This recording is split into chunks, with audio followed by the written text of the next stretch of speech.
Good morning, Grizzlies. All right, so last week, a lot happened. Piper admitted to being involved in that awful setup of Moose's father and Jimmy's father. There's also this big party they're getting ready for, and at the end of the chapter on Friday, it was that Piper basically told Moose that he's going with her. So that's sort of where we left off. So chapter 26. Al Capone is the waiter. Sunday, September 8th, 1935. The warden is out this morning making sure everything looks just so. He had the Black Maria polished up shiny as patent leather. It's sitting ready to drive J. Edgar Hoover and Elliot Ness up the hill to tour the place. The dock itself was scoured, the underside scrubbed with bristle brushes. The stink of moss and rotting algae has been replaced with the good smell of clean laundry and ivory soap. You'd think Hoover and Ness were royalty, the way the warden is acting. My dad spends half an hour polishing the badge on his hat with special cream my mother bought in San Francisco, and then he starts on his shoes. "Looking good," I tell him, "but not as good as when Capone does 'em." My father snorts. "Any idea what his trick is?" "Couldn't venture a guess," my father says. My mother is going to wear a brand new rose-colored dress that the Khans made for her in the tailor shop. Did a nice job, didn't they, Moose? Though I guess I should have given you a chance at it. Cam, did you know Moose likes to sew? "I do not, Mom. Cut it out." "That's not what I hear. According to Annie's mom, he's got a knack with a needle and thread." "She did not say that." "Oh, yes, she did. Thinks you have a hidden talent you're afraid to show." Mothers are so embarrassing sometimes. The whole lot of them, I swear. Even so, before Natalie got accepted at the Esther P. Marinoff, my mother never would have kidded me this way. Things are changing. They really are. After my mom is done ribbing me, she heads for Beatrixel's, where she spends half the day getting her hair done. I know because I knocked on the door at least 3 times looking for Janet, who still isn't back. I have to get the bar spreader off the island for good, but I can't figure out how to do that until Janet gets home. Only Natalie seems oblivious to all the fuss being made.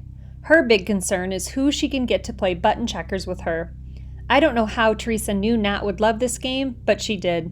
She beats everybody every time. She's clearly a better match for herself than any of us are for her. But she likes to play with us, and she gets angry if we don't give the game our all. It can't be too easy for her to win. By nightfall, the brand spanking clean Black Maria sits waiting to take Hoover and Ness up to the officers' club, and there's a hum of excitement from one end of the island to the other. "As soon as Piper and Annie are done singing, you need to come straight back here because Mrs. Cocconi will have her hands full. You understand?" my father asks as he straightens his hat. "Yes," I say, watching my dad, wishing I could tell him what's going on. When Nat and I get to the Madamans, I pretend everything is fine between Jimmy and me. He's been touchy lately, and I always seem to be on his bad side. I hope getting Mr. Madaman off probation will make up for whatever else Jimmy thinks I've done wrong. I do trust Jimmy, though, and he definitely knows what he's supposed to do. We talked it all out this afternoon. He and Teresa will help Mrs. Cocconi watch Natalie while I stick by Piper. "You won't let her throw a tantrum or anything, right?" I asked Jimmy. "There's no way to prevent Natalie from throwing a fit." "We both know that, but I ask anyway. Teresa plays with her all the time, and if we start having problems, I brought a bunch of rocks up and I'll let her sort them for my rock machine. You know she loves that," Jimmy tells me. "Okay then, I'm gonna go. You all right? I ask again. Natalie jolts upright, her body suddenly rigid. "Not you, Nat. You're going to stay here with Teresa." Nat seems to take this in. A tiny, darting smile flashes across her mouth. Teresa's whole face bursts with joy. "Did you see that, Moose? Did you? She wants to stay here with me." When I close the Madaman's door, Mrs. Madaman is already gone. She went to the officers' club with my parents. Mr. Madaman is on duty in the dock guard tower. Mrs. Cocconi has settled in, knitting booties for the warden's new baby. Natalie is twirling a globe, and Teresa is lying on the floor, pencil in hand, ready to draw the country Nat calls. This is a new game Teresa just made up, and they are having a lot of fun with it. Everyone is content. I don't need to worry anymore. By the time I get to the officers' club, the place is almost completely transformed. Chairs are set up facing a main concert stage draped in blue. Piper and Annie are dressed in long velvet skirts with frilly white blouses and high heels. Piper looks elegant and grown up. Annie looks silly, like a dressed-up domino. Her face is even more square underneath the hairdo Bea Trixel has given her. Annie sits at the piano waiting for her cue. She is an able piano player and she can sing okay, but when Piper opens her mouth, it's scary. Pretty as she is, her singing sounds like the noise the can opener makes. My mom grinds her teeth and pinches her hand every time Piper tries for a note. It isn't just the high notes she misses either. When Annie and Piper are finished, and they've taken their bows to resounding applause by everyone except my mother, I head outside the front door to wait for them. All I'm thinking about right now is how to pretend I really liked their performance. "How were we?" Piper asks when she and Annie finally make it outside, giddy and flushed from all the attention. "Great," I tell them, trying hard to smile sincerely. "Just great." "Who dressed you tonight, Moose?" Annie asks, eyeing my suit, coat, and tie. My mom got down the soap and water to wash my mouth out when she discovered all the buttons were cut off my jacket. But then she saw them in Natalie's button box, and she put the soap away. "Doesn't look like his usual self, does he?" Piper comments. "Not a bit," Annie agrees. Inside, we hear the tables being moved into place and the hustle of activity as the Officers Club is transformed from a piano hall to a restaurant. "Come on, we need to get going," I tell Piper, and the two of us head down the stairs. Annie lingers. "Be careful, okay?" she whispers, standing at the stairs, her back bathed in light. The main entrance to the Officers Club is on the second story. Downstairs is the kids' door, as we call it. The door is locked, but Piper has the key. She pulls it out of her pocket and unlocks the door. Annie's shadow is still on the stairs as we head inside. No one is downstairs in the Officers Club, but the bustle of the kitchen is right above us. Dishes click, an officer gives instructions, urgent footsteps scurry across the floor. Piper opens a cupboard in the dark back of the room. Inside is a stairwell. The Officers Club used to be the Post Exchange, the PX, when Alcatraz was a military prison, so there are leftover parts from that time. The kitchen is still where it was, but this back route has been boarded off at the top.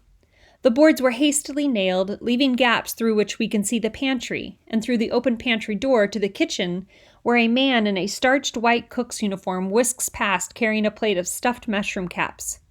Was that Capone? I crane my neck to catch sight of him, but I can't see much from here.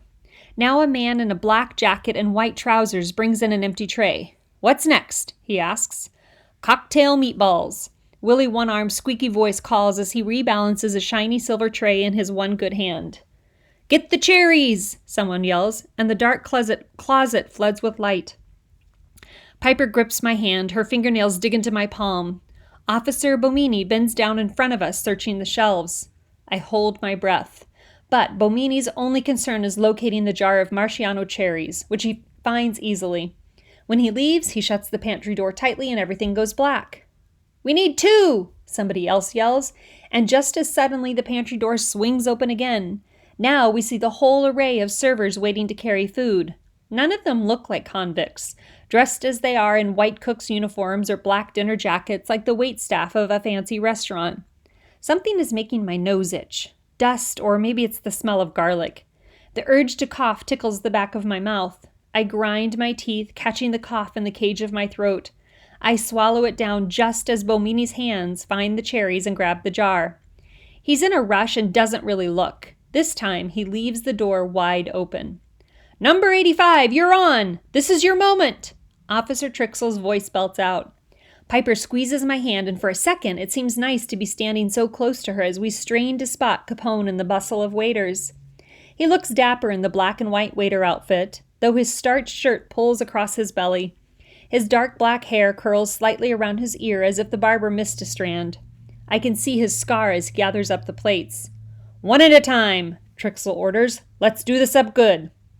"The warden first?" somebody asks. "Hoover first, then Ness. Why not carry those two together?" Officer Bomini suggests.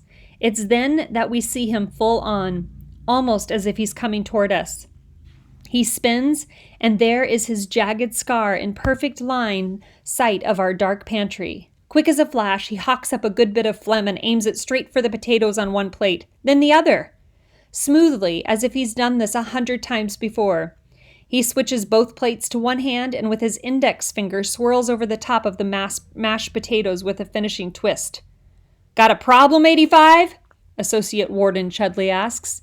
No problem, sir. Just getting a good hold, Capone reports as he balances one plate on the flat of each palm and carries them out with the confidence of a man who has been waiting tables his whole life. Come on, Piper whispers, tugging my hand. Back we go down the stairwell as quietly as we can to the deserted first-floor bowling alley. I head for the door. Piper pulls me the other way. 20 minutes, remember? I whisper. It hasn't been that long. It has.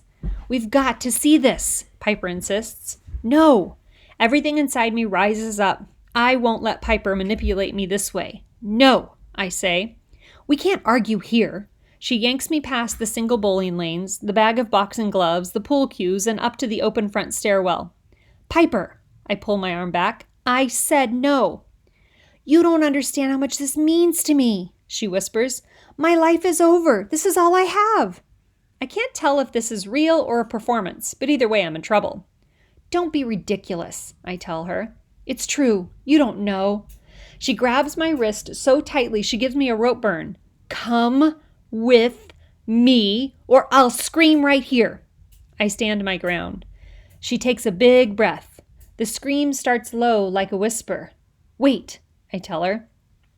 We stare at each other, just inches apart, but from different sides of the universe. Okay, all right, I concede. What else can I do? The main stairs are strangely quiet, like the movie theater aisle once the movie begins. At the top, she pulls us into the large formal coat closet that is now full with everyone's best coats. My stomach clenches when I see Mrs. Bomini's sweater with a needlepoint flower sewn on, B. Trixel's beaver-collared jacket, and my mother's best white coat. No, I won't be caught here. I spin around, but when I look back at Piper, she has her mouth wide open in a silent scream, and I follow her obediently again. I can't stand how Piper manipulates me, and I would never do this if I wasn't being forced, but I have to admit there's a certain thrill to being here, too. This closet is where the post office used to be when Alcatraz was an army post. Under the coats are mail slots that give us a glittering view of the whole officers' club clear across to the tall windows that look out on the black water and the sparkling lights of Berkeley in the distance. The room is set up to look like a fancy restaurant with short starched white tablecloths over black floor-length cloths. Each table is set with crystal wine glasses, water glasses, dessert and bread plates, plus 3 forks and 3 spoons for each person. Warden Williams is seated right next to J. Edgar Hoover. Hoover is a mean-looking man with busy eyebrows. On the warden's other side is a young, dark-haired man with a smooth face and hair parted in the middle. That's got to be Ness. My mom and dad, B and Darby Trixel, and the Chudleys are also at this table. Where's your mom? I suddenly ask, realizing there is no seat for Mrs. Williams. Shh, Piper warns. Everyone is talking in breathy, animated party voices. Though I can't hear what they're saying, I can see from their gestures that they are all cozying up to Hoover and Ness. B. Trixel, her hair platinum blonde today, the exact color of May Capone's, is watching Hoover. Even my dad is nodding to Ness as if he's just said something incredibly clever. Capone will serve Ness first. You'll see, Piper whispers. Capone walks slowly but purposefully as if he's testing out new shoes. His face is the picture of submission as he follows Officer Trixel. His hand twitches for a second in front of Ness, and I wonder if he'll turn over the dinner plate and grind it into Ness's hair. But he does not. He smooths out the tablecloth and puts down the plate with a flourish. Capone does it up, everything short of a curtsy. Then he stands at attention, his heels click together, watching Elliot Ness dig his fork into the spit-filled mashed potatoes. The warden smiles his approval. His prize pig has shown well. Okay, we saw it. Let's get out of here, I whisper. Piper doesn't move. The show's not over, she says. You said you wanted to see Capone. You saw him. Let's go. No. Piper insists as Officer Trixel escorts Capone back into the kitchen, and Willie One-Arm appears at the head table holding a wine bottle with a white bib tied around it.